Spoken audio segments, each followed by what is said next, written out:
So today's topic, by popular request, is writing for the woodwinds. There are 5 common uses, 5 strategies you can use the woodwinds for. They're going to bring a lot of life to your arrangements.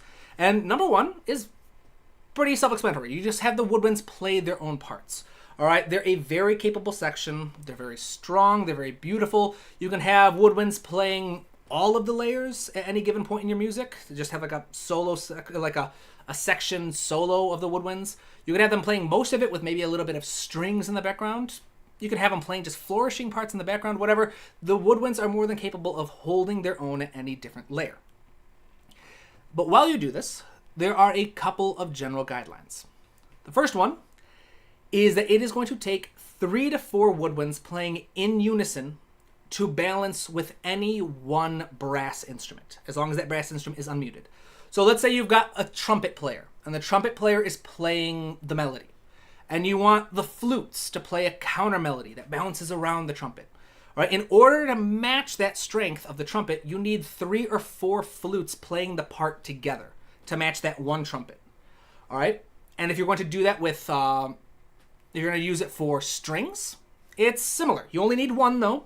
As long as your string section, for example, like violin 1 or violin 2 or the cello or the violas or whatever, you can have them play one instrument, one flute versus one section of the strings and have them balance very well. As long as it's anywhere from pianissimo to mild mezzo piano, or mezzo forte, sorry. So pianissimo to mezzo piano, mild mezzo forte. If you get mezzo forte or louder, then you're going to start needing 2, maybe 3 flutes doubling again in unison to match the width and strength of just that single string section.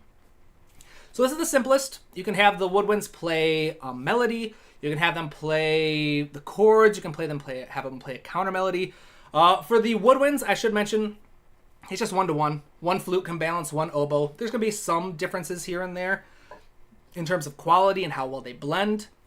We can talk about that later. But for now, woodwinds playing their own parts, that's pretty basic. It's pretty simple. Yeah, so if we wanted to use an example, here is this sketch that I showed you guys earlier. Why am I getting the spinning? Okay, good. I was hoping it wouldn't crash. So let's listen to this real quick.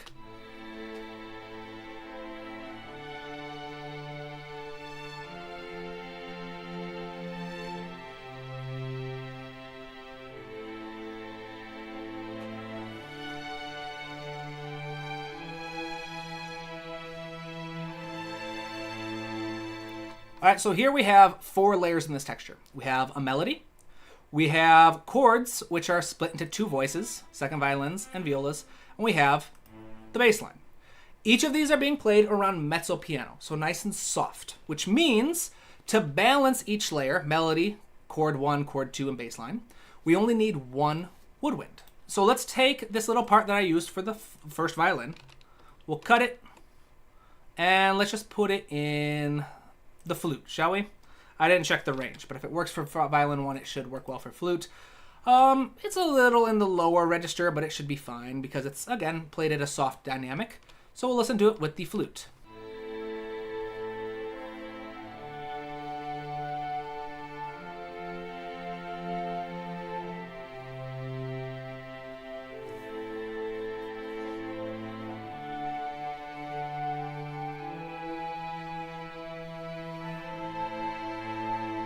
It works pretty well. All right. I might have some balancing issues just swapping it here and there in terms of like adding a bit more volume to this track or whatnot. But for the most part, it was pretty good. A nice, strong balance. So let's move on to number 2, shall we? Let's put this back on the first violin. Common use number 2 for the woodwinds is doubling other instruments. All right. Again, this one is very just kind of intuitive. All right, so you can double other instruments, whether in unison or octaves. The most common strategy, I will say, other than doubling woodwinds with other woodwinds, is to double them with the strings. And again, that goes back to just this issue we had on the previous slide. It's easier to balance a woodwind instrument with a string section because you only need 1 if it's soft. You only need 2 or 3 if it's louder. It's much harder to balance with the brass. The brass are much stronger. They are much more of a Henry Brandt, in his book Textures and Timbres, refers to as width of the sound. The brass are much wider, much more full than the woodwinds, so it's harder to balance. Not impossible, but because it's more difficult, the more common issue, or common strategy, is to just double the woodwinds with the strings.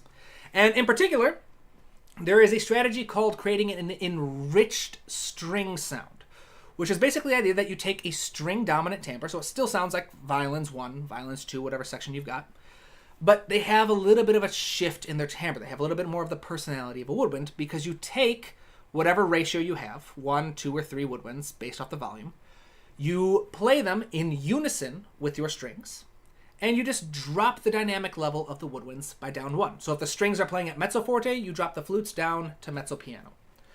And what this does is it creates a very string-heavy sound, so it sounds like the strings, but a very subtle impact where it takes on the personalities of the woodwinds. I just said that. I'm repeating myself here. All right? I don't know why. But the different kind of sound you get is based off the sound that you add. So flutes will create a lighter, more breathy type quality to your strings. The oboe is going to add additional edge. This works really well when you have strong articulation points where you want each note to be heard. The oboe is very good at adding that to the string sound. You could have the clarinets be a bit more warm, a little more expressive quality to the sound. And the bassoon, which will depend on where in its range, but if you're playing higher in its range, it's going to take on similar qualities to a flute with a little more edge. If you're going lower, it's going to take on much kind of the edgier quality of the oboe. So let's give an example of this. We have our violins. We are going to raise up into our flutes. We will solo this one as well. And all I'm going to do, now that I have doubled them in unison, I'm going to take the expression, which is the volume of my track. I'm going to drop it just a little bit. We're going to hear how these two sound when playing in unison. You're going to notice it's going to sound very string heavy, but with a slight little kind of fluty quality.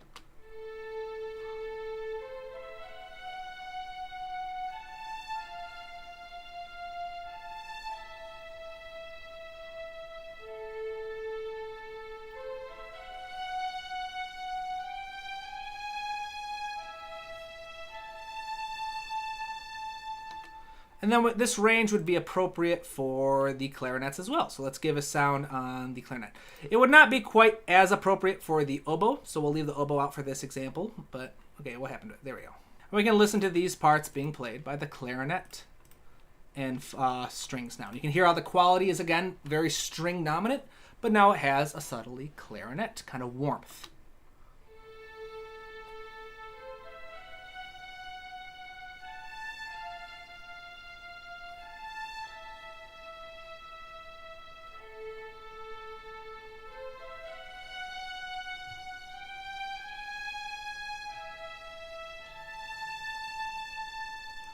So this is just a very simple but beautiful, beautiful way to create more nuance in your colors.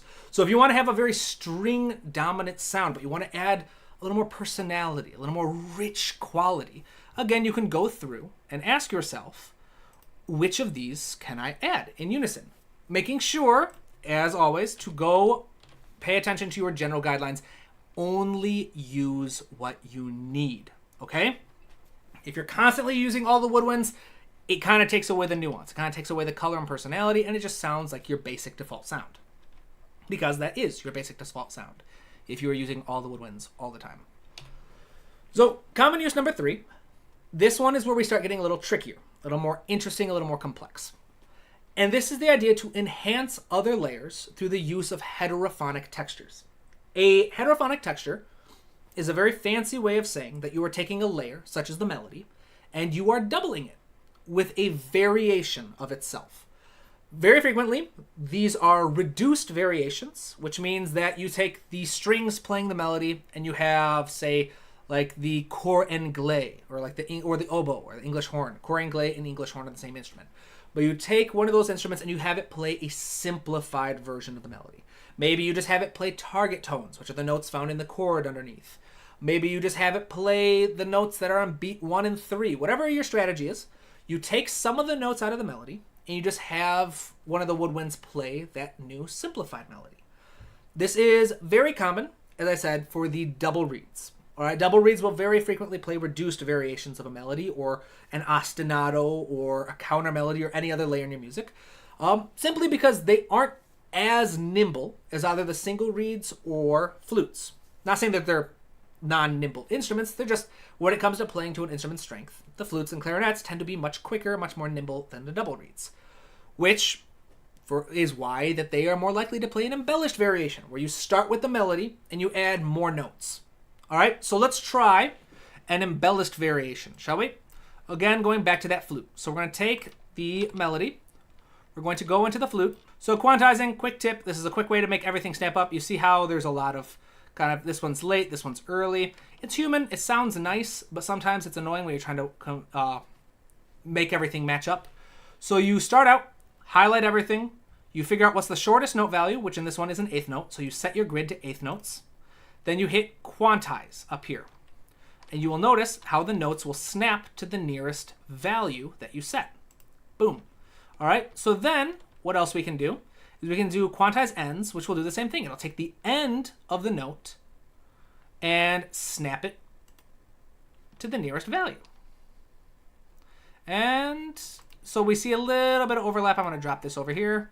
You want to go through and double check everything because that'll happen from time to time.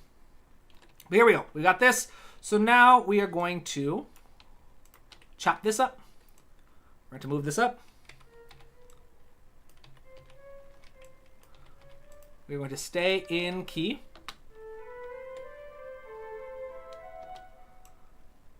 And then we're going to chop it up. And again, we're not moving any of the starts of our notes because we want it to double the melody. We're just going to add movement between the notes. And then let's play this with the first violin and hear how it sounds.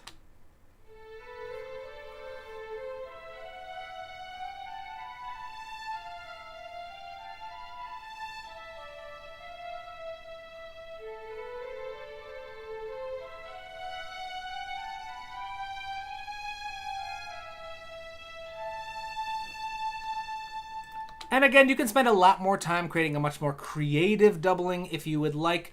But it's as simple as that for creating an embellishment. If you wanted to create, for example, a simplified variation, let's give this one to the clarinet. What you could do is start again with your melody. And all you're going to do is you're going to identify a couple notes that you don't think are as important. And you're going to get rid of them. And here I'm just going to mute them. And so here we have the clarinet just playing this simplified variation of the melody.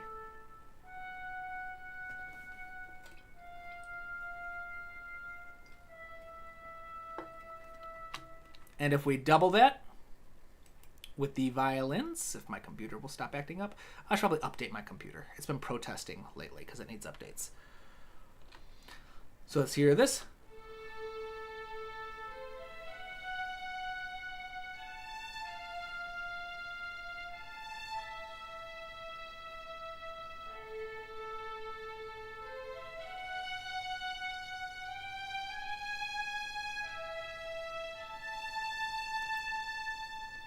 All right, awesome. So the trick behind using these two is, again, having a reason why. If you want to have a reduced variation, which is what we just heard, you're having a woodwind and it's playing either in unison or in octaves by hitting only key notes in the melody, that is very useful for creating accents. All right, if you have a rhythmic element and you want to create accents on specific beats, a reduced variation works very well for that. If you want to add more energy, more kind of texture, an embellished variation works. In fact, this is a strategy that John Williams uses a lot, is he will create his ostinati or his runs or any of those other kind of flourishing textures in the backdrop by taking the melody and just giving it to the woodwinds with an embellished variation. This is something he does a lot in the scores to Harry Potter 1 through 3, the ones that he scored, I believe, where he'll take the melody, he'll raise it up an octave, give it to the flutes and piccolos, and he'll have them shorten the first values and just kind of go all over the place with an embellishment. That's how he creates a lot of movement without actually interfering with the melody underneath. So that was use number 3.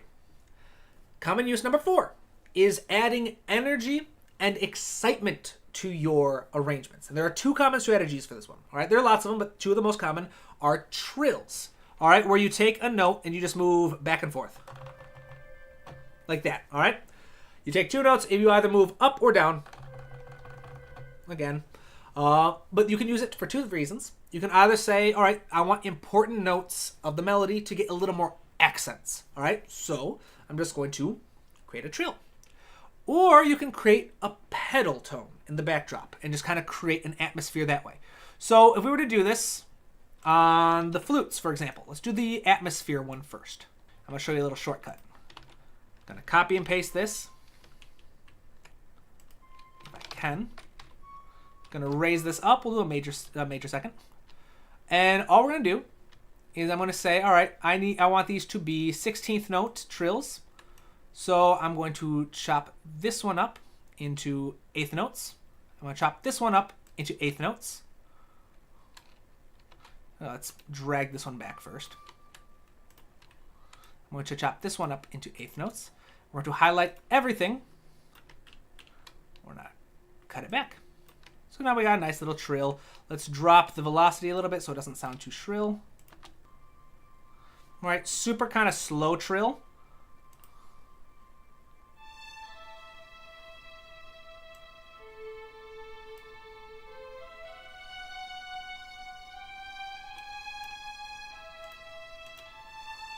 It's a little soft, but you can hear how it creates a nice little atmosphere in the backdrop.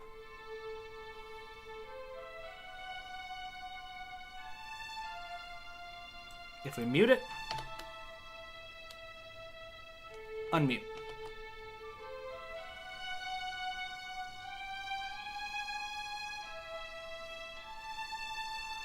Very subtle effect, very common, especially in Impressionistic era. Debussy used trills as pedal tones a lot.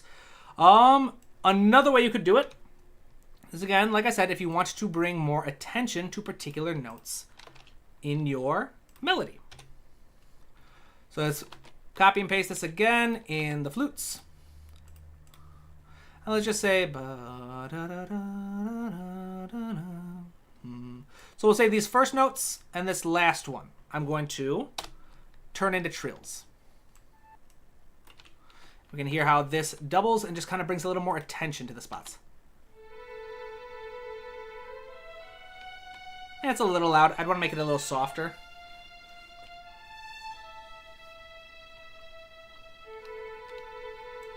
In fact, I'm going to raise it up an octave.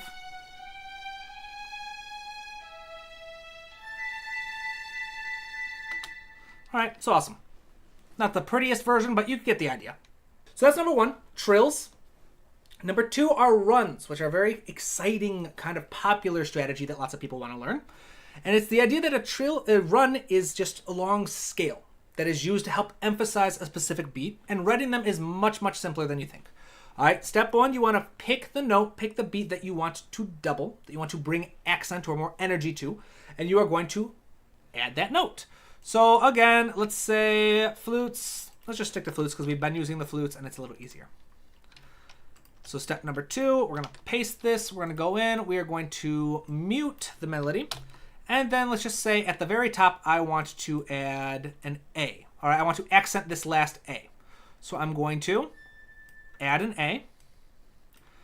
And next step, I want to start the beat. I want to pick the beat that I want to start my run on. All right, the beat and the note.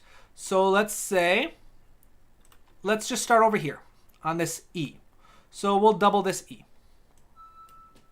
All right, the next step is to just build a scale. All right, take the time.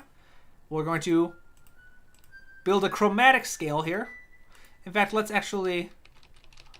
drop this E down an octave so we have a little bit more space to move. I must do a chromatic one. All right, so that's not quite enough time, especially this is a very slow one. All right, so let's do 30-second notes. Let's try that one. So we'll start again with the E.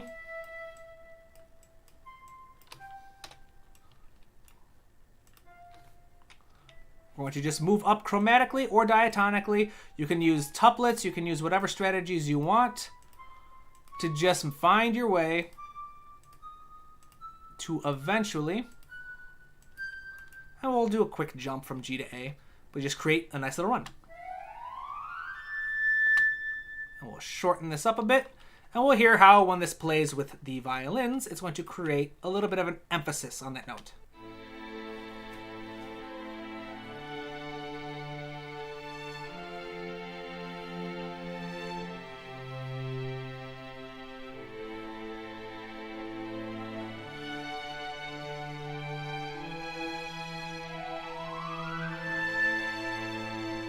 Right? You can make that happen in one beat. You can have it happen in two. You can do it with tuplets to stretch it across longer. Again, it can be chromatic or diatonic. There are lots of ways you can do it. Just follow that 3-step process and you should be fine.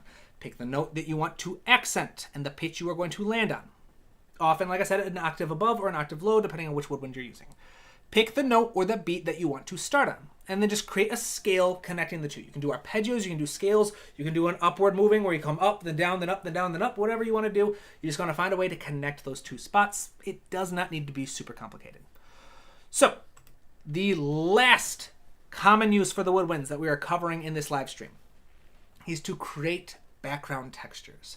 All right, just creating kind of atmospheres for the backdrop of your music. There are lots of strategies for this. You could use counterpoint. You can use ostinati. One of the most common is arpeggios. All right, and they're going to be very similar to the embellishments that we talked about earlier, the heterophonic embellishments, where we're going to start with the melody. We're going to shorten some of the. We're going to first reduce it, so we find the most important notes in the melody, and then we're just going to create arpeggios, bridging the two. So let's see here. Flute. We had the flute here. Let's just stick to it. Let's delete these notes that we just did. And let's figure out what the most important notes we think are. I think this A is important. This F looks important. This F looks important. This E looks important. A, F, G, E, and A. Let's quantize them so they all snap to the proper spots. There we go. We are going to shorten them. So now we have a very simplified variation of our melody. So what we're going to do is we're going to take these notes and we're going to bridge them together by using ostinati. Now an ostinato is literally just notes taken from the chord. We're going to go to part so it's easier to point them out. I thought it was going to be easier. Let's do flute. There we go. So the flute is the blue. My sketch is the gray. So under here we have an A minor chord. So we're just going to go. All right, then we got the F sharp. So we're going to come back down. Go down to A. Up to D. F. And all I'm doing is I'm bridging. You can create a little gap. You don't need to overthink it. An arpeggio is literally just the shape of the chord. You're playing each note of the chord one at a time. It can have a more rhythmically interesting identity. It can have a more interesting shape, whatever you want to do. If you want to learn more about this, watch my videos on writing ostinati. So all we're going to do is we're going to continue bridging this gap. Then we're going to see, so this one under here is C major.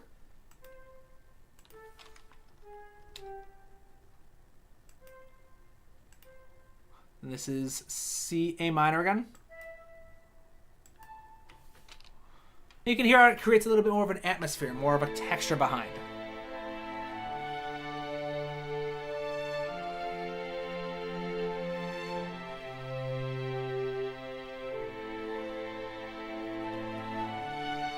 All right, and it's as simple as that.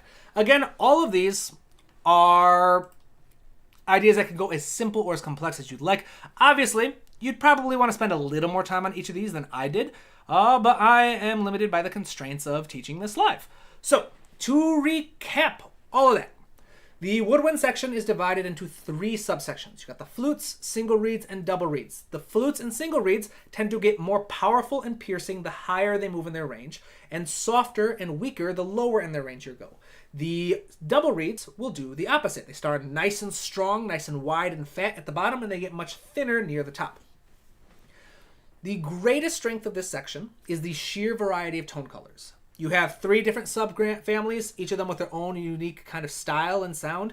And then each of the instruments within those families, their sound changes depending on where in their range they are playing. So, in order to make the most of these woodwinds, you need to follow 3 guidelines, or you should follow 3 guidelines.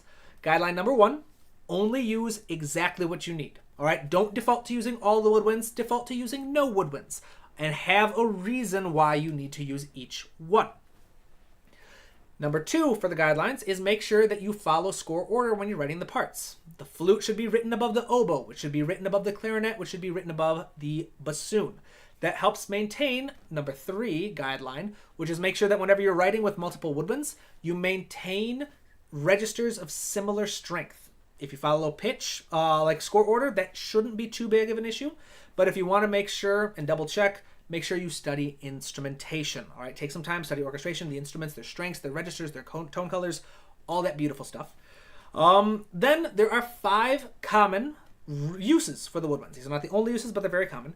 1, the most obvious, you just use them to play parts. All right, flute, they can play the melody, they can play the harmony, they can play counter melody, whatever you want them to play, they can play it by themselves. All right, part number 2, you can have them doubling other instruments. Instead of having the woodwinds featured on the melody, you have them doubling the strings on the melody. This is a very common strategy. It's called an enriched string sound. Have your singular string section playing, like violin number 1, and double it with an appropriate ratio of woodwinds. Flutes for a breathier, brighter quality. Clarinets for a more rounded, warm, expressive quality. Oboes for a more edgy, articulate quality. And then bassoons, it depends on where in the range. If they're higher in the range, it's similar to a flute, but just a little different. And lower in the range, again, similar to an oboe, just lower. Number 3 is to, I believe, add, to enhance other parts by doubling with a heterophonic layer. Again, our heterophonic layer means that you are doubling one of your layers, like the melody, with a variation of itself. So you're doubling the melody with the melody, but this melody is either reduced, so you're playing the melody but only the most important notes, or it's embellished, so you're hitting each of the notes of the melody on the beat they're supposed to be hit, but you're adding more notes in between. Whether it's just a strict rhythm and you're playing like 4 eighth notes instead of 2 quarter notes, or a half note, or you're playing a kind of a flourishing chromatic thing or an arpeggio or what have you. So we have playing on their own, doubling other instruments, enhancing layers in music. We have adding energy. All right, so energy through trills or runs are the most common. And of course, number 5, adding atmospheres and texture, which again, the most common strategy is to use arpeggios in between. Start off with a reduced version of the melody, the most important notes of the melody, and then connect those with an arpeggio. Now, the cool thing about this is the notes of the melody do not have to be part of the arpeggio itself. So you can connect non-chordal tones with an arpeggio, just make sure you hit them at the same point that the melody hits them. And those are the 5 most common uses for woodwinds. Resources for continued learning. Check out my website. All right, I have the Tabletop Academy, completely 100% free music education. I have free classes on harmony, melody writing, instrumentation, which you would learn more about the woodwind section, and arranging. You would learn more about applying the woodwinds and strings and brass and percussion and all that kind of cool stuff. Then if you want an actual book, I recommend this one, all right? Textures and Timbres, an Orchestrator's Handbook by Henry Brandt. That's Henry Brandt right there. This is a wonderful book. I am going to warn you, it is very, very dense. There is so much information he throws at you. Every once in a while, he forgets to explain something or takes it for granted that you understand something, and you have to go and reread the chapter a bunch of times until you can piece it together. So very dense, but if you are willing to put through it, and you have a little bit of experience orchestrating already, this book is very useful. The most useful thing I got from it, and studying it multiple times, admittedly, is finding out how to balance instruments. So if you liked this ratio that I offered you, if you thought this was super helpful, these ratios actually came from this book, and different amongst other things. But yeah, that covers this. So if you have any questions at Woodwinds or about woodwinds, orchestration, music in general, I am now opening the floor for the Q&A portion of the live stream. So any questions, throw them in the comments. I will be happy to answer them as long as they are music related and appropriate. But yeah, was that helpful? Was that useful? Was any of that good? All right, Jack, Matt, welcome.